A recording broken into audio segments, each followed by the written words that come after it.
Good morning, UPB It is Monday, April 28, 2014. We're almost into May, and they tell you to sell in May. We'll see what happens here. We pulled back on Friday. We were down almost 1%. Futures are a little higher this morning. The support at 184 is held. Most recently, though, we briefly broke below that 184 support on the SP 500 ETF, the Spiders, before bouncing up, almost getting up to that 188 level. The all-time highs here, this is on that beautiful jobs report back at the start of April for March jobs report. We pulled back, hit support, bounced. This was the tech wreck of 2014. And then we started to rally, and Barron's is out this weekend. They're talking about the tired bull. It's tired. Oh no, we're going to crash. Everybody's talking about a bubble. We have Einhorn talking about the market being a bubble. Yeah, very easy to look at the stock market right now and say, oh my goodness, Google split adjust is over $1,000. Baidu is over $1,000 as well. Priceline, $1,200. Amazon was at what, $50 back at the crisis low. It's at almost $400 recently.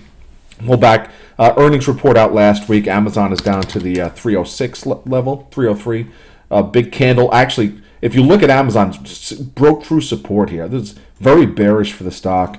Unfortunately, I don't think we're going to see a continuation to the downside. But if you look from a technical perspective, this candle here, oh my goodness. Yeah, it looks like we're going to see a continuation to the downside right now. I think Amazon is, let me see the futures.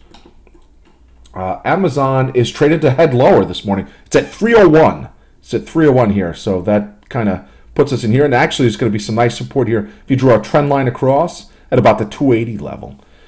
But I don't know if that's going to last. And a lot of the stocks have been beaten down. Netflix has been beaten down. Look at this chart. Yeah, I mean, yeah, this is an exuberant pop here. And you can actually say if we bounce up to about the 375 level and pull back, it's going to be a beautiful topping head and shoulders pattern. It's going to get us back down. It could be all setting up for a nasty decline. The NASDAQ, the QQQ, yep, bounced off support, but still kind of looks bearish here. If you look, this is somewhat of a bear flag. Yeah, so all signs are pointing for lower stock prices, just like they were back in 2010. We put in a nice possible head and shoulders pattern on the SPY. I don't know, I'm just still, maybe I'm blind. I don't like this market. Do I think asset prices have been inflated in the Federal Reserve and central banks globally? I mean, if you just look at the market, look at the SPY. This trend line I have that we've been kind of relying upon over the last year and a half. This is Abenomics. This is when the Japanese decided to print, just like the Federal Reserve is doing. So yeah, central bank manipulation it's ruling the marketplace, and guess what? It's not going away. So to me, that's what makes me think this market is not going to crash like everybody else thinks is going to happen. So we're pulling back. We're contained for the S&P 500 ETF in this channel. Even a move back to the 184 level is still not bearish. This is a consolidation pattern. And if you look at all of the action that we've seen since the lows in 2009, every kind of consolidation pattern, every dip has been bought. So this is what we have to watch. The head and shoulders pattern that I've been talking about for a couple months now. We have a left shoulder. This could be the head, and if we head down to this level, that's it. We could have seen a top that you're not going to see for a long time in this marketplace. However, if we hold and consolidate here in this area between the 184 and the all-time high record levels, and then we burst to the upside, then we're looking at, gosh, SPY 200, 210, 220, and we're going to keep going. To me, if I had to put my money where the market's headed over the short term, long term, medium term, 2014, we're going to head higher. Just because, one, we've been doing it all along. Two, the central banks aren't going to give up. Okay, if we do break below this 184 level, head down to that's it. I mean, the game it's over. Game over. We're going to head down to 160 and probably head back down to the Abenomics low that we saw in November of 2012. When Abe Shindo said, hey, you know what, we're going to print money just like the Federal Reserve. So that's my perspective. I got an earnings video I'm going to do in a little bit, put it up at the blog at optionmillionaires.com. But I'm going to go over some earnings reports that I think are going to make you some money if you trade them either long or short. Amazon, again, was down at the 301 level. It looks very bearish. I mean, some of these charts look very bearish. DDD, no, not so much. beautifully bounced off support here. I love it. Analysts came out this morning.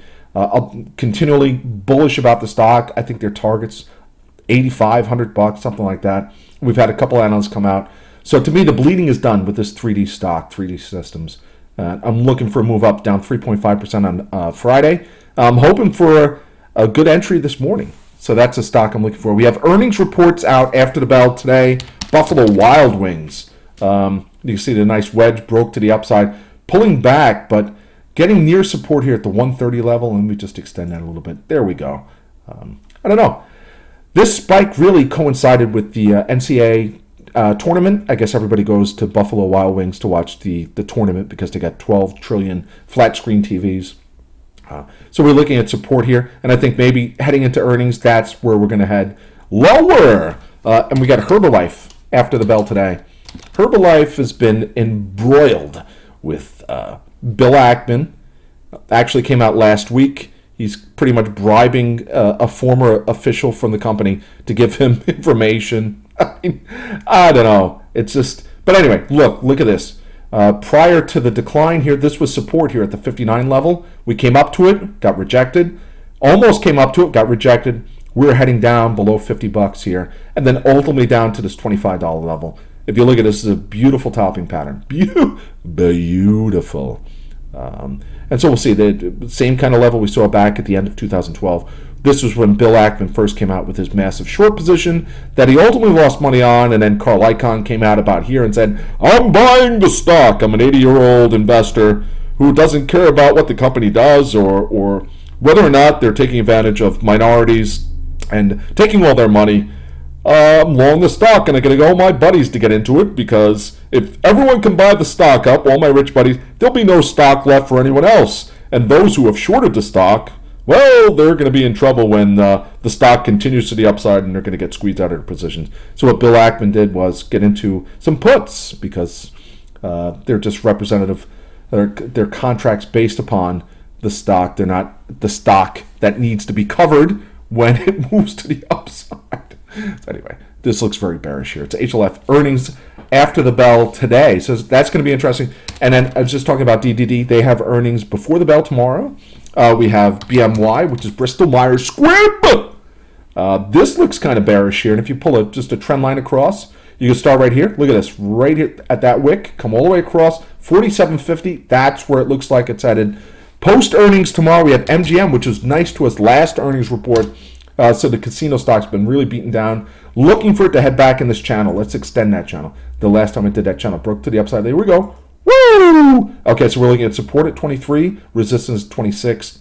We'll be back in the channel again. I like seeing that. Back, and then we have Twitter after the bell tomorrow. That's also going to be a very interesting earnings report. We're going to head back to that key $40 level, maybe today, and then we bounce post earnings. Anyway, I'm running out of time here. It's UPB, optionmillionaires.com. I'm going to do another earnings video, put it up at the blog at optionmillionaires.com. We have eBay, Trulia, US Steel, ABX, Garmin, Sam Adams, Crocs, Shutterfly, Yelp, Niles, CME, ExxonMobil, Kellogg, MasterCard, Walter Energy, Expedia, LinkedIn, Outer, which used to be Box. What was that? Red Box, right? Something like that. Red, blue box.